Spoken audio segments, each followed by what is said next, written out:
नमस्कार साथियों। बांग्लादेश के राजनीतिक संकट से उपजी घटनाएं और भारत के कपड़ा उद्योग को मिला अवसर दोनों ही बेहद भावुक और अनिश्चितता भरी कहानियां हैं। जिस वक्त बांग्लादेश अपने राजनीतिक अस्थिरता से जूझ रहा था, उस समय भारत ने अपने कपड़ा उद्योग को वैश्विक पटल पर मजबूती से स्थापित करने का सुनहरा मौका पा लिया। इस कहानी में न केवल अवसर और चालाकी है, बल्कि इसमें उन लोगों की मेहनत और लगन भी छिपी है जिन्होंने अपनी जीविका और भविष्य को नई ऊंचाइयों पर ले जाने के लिए इस संकट को अपनी जीत में बदल दिया। बात तब की है जब बांग्लादेश, जो दुनिया भर में अपने कपड़ा उद्योग के लिए विख्यात था, एक गहरे राजनीतिक संकट में फंस गया। जून महीने में हुए तख्ता पलट ने बांग्लादेश के कपड़ा उद्योग को बड़ा झटका दिया। यहां से भारत के लिए एक सुनहरा अवसर पैदा हुआ। एक देश का संकट दूसरे देश के लिए सफलता की कहानी कैसे बन सकता है, यह समझने के लिए हमें गहराई से सोचने की जरूरत है। जब बांग्लादेश में राजनीतिक अस्थिरता बढ़ रही थी, तब भारत ने इस मौके को हाथ से नहीं जाने दिया। यह सिर्फ एक अवसर नहीं था, बल्कि भारत के कपड़ा उद्योग के लिए एक नई शुरुआत थी।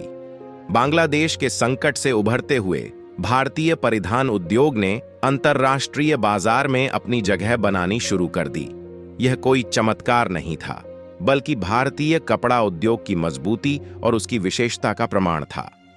परिधान निर्यात संवर्धन परिषद (आईपीसी) के चेयरमैन सुधीर सेखरी के अनुसार, भारत की सबसे बड़ी ताकत यह है कि वह फाइबर से लेकर फैशन तक की पूरी प्रक्रिया को अपने नियंत्रण में रखता है।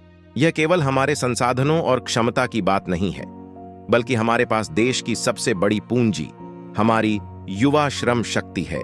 यह संयोजन भारत को दुनिया के कपड़ा उद्योग में एक नई पहचान दिला रहा है। दुनिया अब हमें एक नई दृष्टि से देख रही है। हमें लगता है कि भारत की यह सफलता अस्थायी नहीं है, बल्कि आने वाले समय में यह स्थायी हो सकती है। लेकिन यह कहानी केवल कपड़ा उद्योग की सफलता तक सीमित नहीं है। बांग्लादेश में राजनीतिक संकट गहराता जा रहा है और इस संकट की परतें हर दिन एक नए रहस्य को उजागर कर रही हैं। पूर्व प्रधानमंत्री शेख हसीना, जो अपने देश की राजनीति में एक महत्वपूर्ण भूमिका निभाती आई हैं, अब खुद गिरफ्तारी वारंट का सामना कर रही हैं।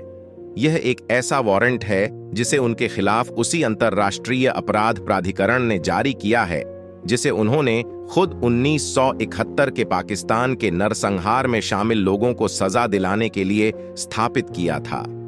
यह विडंबना ही है कि जिस प्राधिकरण को उन्होंने इंसाफ के लिए बनाया था, आज वही उनके खिलाफ खड़ा है। शेख हसीना फिलहाल भारत में शरण ली हुई हैं और बांग्लादेश सरकार अब भारत से उनकी प्रत्यर्पण की मांग कर सकती है। लेकिन सवाल यह है कि क्या भारत उन्हें बांग्लादेश के हवाले करेगा? अगर भारत इस प्रत्यर्पण की मांग को खारिज करता है, तो यह भारत और बांग्लादेश के संबंधों पर क्या असर डालेगा? क्या भारत और बांग्लादेश के बीच कूटनीति की यह चाल दोनों देशों के रिश्तों में एक नया मोड़ ला सकती है? बांग्लादेश में राजनीति में हो रहे ये बदलाव केवल सत्ता संघर्ष का मामला नहीं है। यहां छात्रों का विरोध भी तेजी से उभर रहा है। हाल ही में बांग्लादेश की अदालतों में 12 अवामी लीग समर्थक जजों को न्यायिक गतिविधियों से हटा दिया गया और इसका विरोध सैकड़ों छात्रों ने किया। छात्रों का यह विरोध क्या एक बड़े आंदोलन की शुरुआत है जो बांग्लादेश की राजनीति में एक नई क्रांति को जन्म दे सकता है? शेख हसीना की गिरफ्तारी की कोशिशों के बीच यह सवाल उठता है कि क्या उनकी वापसी एक नए राजनीतिक खेल की शुरुआत होगी? क्या वह बांग्लादेश लौटकर अपने विरोधियों के खिलाफ कोई बड़ा कदम उठाएंगी? और क्या इस पूरे घटनाक्रम में कोई नया नेता उभर रहा है जो धीरे धीरे सत्ता के शिखर तक पहुंचने की तैयारी कर रहा है? यह साजिश सस्पेंस और रहस्य से भरी हुई है। यह स्पष्ट है कि आने वाले समय में बांग्लादेश की राजनीति में बड़े उलटफेर हो सकते हैं। छात्रों का यह विरोध अगर देशव्यापी आंदोलन में बदल जाता है, तो क्या यह सरकार के खिलाफ एक बड़ी क्रांति का रूप ले लेगा? इतिहास हमें सिखाता है कि छात्र आंदोलन सत्ता को हिला सकते हैं और बांग्लादेश की नई पीढ़ी इस समय एक बदलाव की मांग कर रही है। ऐसे में अगर शेख हसीना खुद को निर्दोष साबित करने के लिए कोई बड़ा खुलासा करती हैं, तो यह मामला पूरी तरह पलट सकता है। यह सिर्फ बांग्लादेश की राजनीति ही नहीं, बल्कि पूरे दक्षिण एशिया के लिए एक नई दिशा तय कर सकता है। भारत के लिए यह समय केवल आर्थिक प्रगति का नहीं है, बल्कि आत्मनिर्भरता की दिशा में एक बड़ा कदम उठाने का है। भारत का कपड़ा उद्योग, जो अब वैश्विक बाजारों में अपनी पहचान बना रहा है, केवल एक शुरुआत है। आने वाले समय में भारतीय कपड़ा ब्रांड्स दुनिया के सबसे बड़े फैशन ब्रांड्स के साथ मिलकर नए कीर्तिमान स्थापित कर सकते हैं।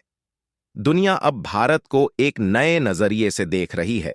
भारत के पास वह सब कुछ है जो इसे एक वैश्विक टेक्सटाइल पावर हाउस बना सकता है। कुशल श्रम शक्ति, प्राकृतिक संसाधन और सरकार की नीतियां।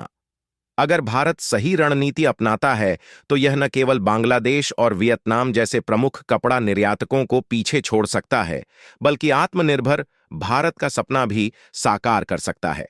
यह समय भारत के लिए एक महत्वपूर्ण मोड़ पर खड़ा है।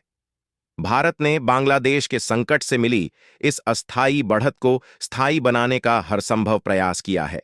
अब देखना यह है कि आने वाले समय में भारत किस तरह से अपनी इस सफलता को आगे बढ़ाता है और बांग्लादेश की राजनीतिक उथल-पुथल का क्या अंजाम होता है। दुनिया की निगाहें अब भारत और बांग्लादेश पर हैं और इस कहानी का अंत किसी बड़े धमाके के साथ हो सकता है। फिलहाल आपका इस मुद्दे पर क्या कहना है? और ज्यादा से ज्यादा इस वीडियो को अपने दोस्तों के पास शेयर करें ताकि उन्हें भी अच्छी जानकारी मिल सके। जय श्री राम।